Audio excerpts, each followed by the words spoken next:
আসসালামু আলাইকুম, সবাই কেমন আছেন? তো আমি আজকে আসছি একটা কষ্টের ভিডিও নিয়ে। আমাদের অনেক দিন খুব ভুগছি এটার কারণে। সবাই খেয়াল রাখবেন, বাচ্চাদের এই একটা জিনিসের উপরে খেয়াল রাখা উচিত। কারণ আমার বাচ্চার কানে অনেক সমস্যা হয়েছিল। পরে ডাক্তার কাছে গেছি, ডাক্তার ওয়াশ করে দিছে আর বলছে যে ও খাবার চিবিয়ে না খাওয়ার জন্য এই সমস্যাটা হয়েছে। আমার বাচ্চা খাবার চিবিয়ে খেত না।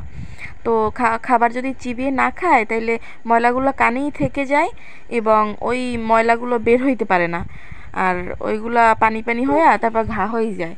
তো এই কারণে কানের অনেক সমস্যা হয়েছিল, অনেক কষ্ট করছিলাম কয়েকদিন। তো এখন আল্লাহর রহমতে সুস্থ আছি। তো আপনারা এই বিষয়টা খেয়াল করবেন যে ওদের দাঁত ওঠার পর থেকে ওরা যেন খাবার চিবিয়ে চিবিয়ে খায়। একটু হালকা হালকা শক্ত খাবারগুলো দিবেন।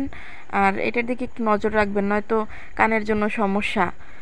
তো এই আর কি, যেটা আমার নিজের জীবনের একটা অভিজ্ঞতা হয়েছে, আলহামদুলিল্লাহ।